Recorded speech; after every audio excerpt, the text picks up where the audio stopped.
Well, this video is going to show you just what I did here with this filler cap. So the original plastic cap that came up here was broke. The plastic's a little bit hard and cracked, and in the school shop, the students working on it and had a metal piece and formed it and tried to get it to bond with JB Weld. Sanded it, cleaned it a couple times, and it did break a couple of times when persons unknown bumped into it or something or pulled on it, and it ended up breaking. So what I've done on this particular cap now is I cut the bottom of the spout off. Now I needed more than two hands almost to make this, so I really didn't video it while I was doing it. But just to explain, this started out with a flat piece of aluminum.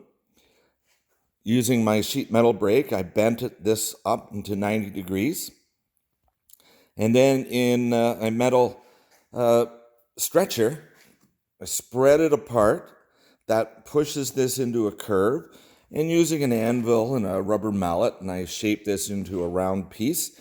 And I ended up welding it together over on this side. So I did a little bit of TIG welding. It's not perfect there, but I cleaned it up and filed it. And it's not too bad. I'm pretty happy with it. So on this part of here, the aluminum extends down probably to about here. Inside here, you can kind of see there's a bit of a dark line through the plastic there. And that is so that when you put gas in, there's not going to be a lip that it's catching. It's going to just go right down into the tank to help minimize a leak. I did seal that with a Loctite silicone sealant, pop riveted in.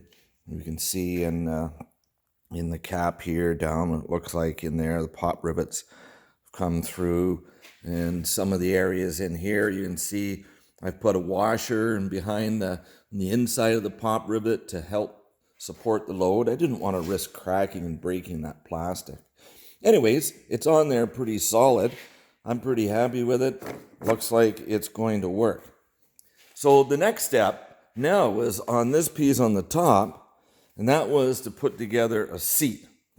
Now, if you remember what we were doing in the shop before, we just had got really started here, and we have this seat cushion that's upside down on the side. Now, again, this is upside down. This is the part you sit on.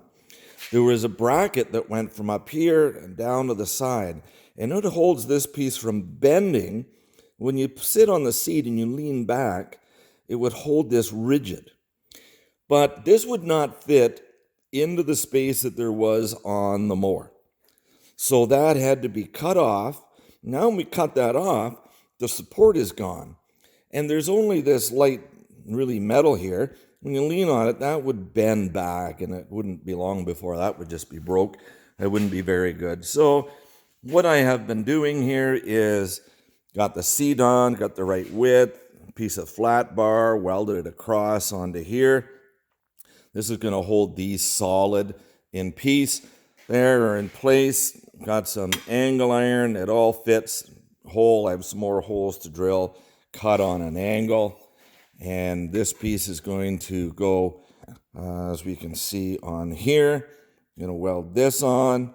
It's going to come down to this part here where I'm showing with my thumb. And then it's going to be angled and come down and bolt here. The reason so that is this support can be unbolted and taken off. You don't want to get crazy welding stuff on in place because sometimes you got to make repairs or modifications. And if you just weld stuff on, then you've got a lot of work to do to try and take it back off. So this is going to be a support bracket that is going to attach here, and it's going to keep this from going back. I think it's going to be a very solid repair. It's probably going to be better than it was originally. I'm looking forward to that. Once I get this done, got to paint it. I'll show you. I'll put it on to the mower. We'll see that. Then the next step is going to be wheels. Make sure the drive works. And hopefully, if that drive works, then the last part of this job is going to be to get the grass catchers repaired and then get this done. Mr. Woods will be able to get cutting grass. He'll be happy. I can go on to my next project, and there's some work on my motorcycle, and maybe some of you will find that of interest.